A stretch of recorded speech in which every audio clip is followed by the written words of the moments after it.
Alas 2 ng madaling araw nang maglakad ang lalaking may hawak ng kamera sa kalsadang ito. Ngayon Nang walang nakabaliktad. ano-ano'y nakunan niya ng video ang nakakapangilabot na nilalang na ito. Nakabaliktad nga ano. Ito ay mistulang nakabaliktad kung maglakad.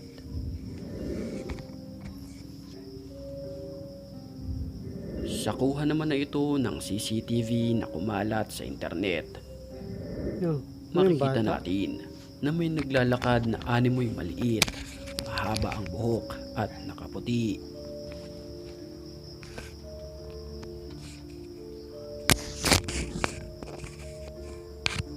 Sa mga oras na iyon, pumasok ito sa isang gusali